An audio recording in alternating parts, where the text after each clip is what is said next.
రంజాన్ నెలలో నిఖా చేసుకోవచ్చా?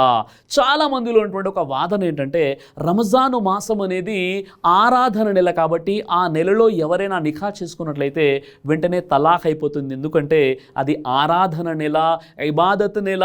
ఆ నెలలో నిఖా చేసుకున్నందుకు వెంటనే తలాక్ అయిపోయిందని కొంతమంది అజ్ఞానం కారణంగా చెప్తూ ఉంటారు. ఈ విషయానికి ఎలాంటి ఆధారము లేదు.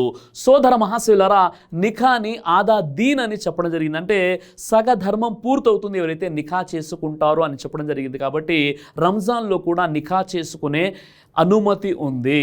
మిస్కాతుల్ మసాబీ హదీస్ నంబర్ 3096. నిఖా అనేది ఒక ఇబాదత్, ఒక ఆరాధన కాబట్టి రంజాన్ నెలలో కూడా నిఖా అనేది చేసుకోవచ్చు. అయితే ఉపవాస స్థితిలో నిఖా చేసుకోవచ్చు, ఉపవాసం తర్వాత ఇఫ్తార్ తర్వాత కూడా నిఖా చేసుకోవచ్చు. ఎవరైతే ఉపవాస స్థితిలో నిఖా చేసుకుంటారో వారు భార్యాభర్తలు కలవకుండా, అంటే వారు సంభోగంలో పాల్గొనకుండా ఇఫ్తార్ తర్వాత వారు సమాగంలో పాల్గొనవచ్చు. రంజాన్ నెలలో వివాహం చేసుకోవచ్చు, ఎలాంటి అభ్యంతరం లేదు. ఒకవేళ కంట్రోల్ చేసుకునేటువంటి శక్తి లేనట్లయితే ఆ వివాహాన్ని పోస్ట్పోన్ చేయవచ్చు, వేరే నెలలో వివాహాన్ని చేసుకోవాలి. అలా అని రంజాన్ నెలలో వివాహం చేసుకుంటే తొందరగా తలాక్ అయిపోతుంది అని చెప్పడానికి ఖురాన్ హదీస్ నుండి ఎలాంటి ఆధారాలు లేవు. ఇవి జ్ఞానం లేనటువంటి వారు చెప్పేటటువంటి విషయాలు. రంజాన్ నెలలో చనిపోతే నేరుగా స్వర్గానికి వెళ్తారా?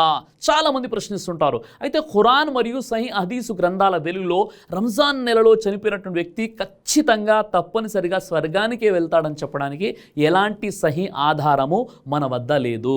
సహీ అల్ బుఖారీ హదీస్ నంబర్ 1899 మరియు 3277 ప్రకారంగా రంజాను నెలలో స్వర్గపు ద్వారాలు తెరవబడతాయి అని హదీసులో ఉంది. కొంతమంది ఈ హదీసును చూపించి ఎవరైతే రంజాన్ నెలలో చనిపోతారో వారు నేరుగా స్వర్గానికే వెళ్తారు అని అంటారు. కానీ హదీసులో మాత్రం అలా లేదు. జామియా తిర్మిజీ హదీస్ నంబర్ 1074, ఒక విశ్వాసి గనక అతడు జుమా రోజు చనిపోతే అతనికి ఆజాబే ఖబర్ లేదు అని ఉంది. కానీ ఒక విశ్వాసి రంజానులో చనిపోతే అతడు నేరుగా స్వర్గానికి వెళ్తాడని ఎక్కడ కూడా ఖురాన్లో కానీ సహీ హదీసు గ్రంథాల్లో కానీ చెప్పబడలేదు.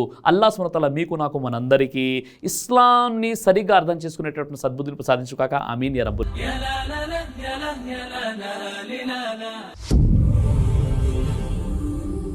బ్రదర్ సిరాజ్ అని యూట్యూబ్ ఛానల్ని మీరు సబ్స్క్రైబ్ చేసినట్లయితే ఇన్షాల్లా దేవచిత్తం అయితే మీకు వీడియోస్ వస్తుంటాయి. అదేవిధంగా బ్రదర్ సిరాజ్ అనేటటువంటి ఫేస్బుక్ని కూడా లైక్ చేయడం వల్ల మీకు వీడియోస్ వస్తుంటాయి.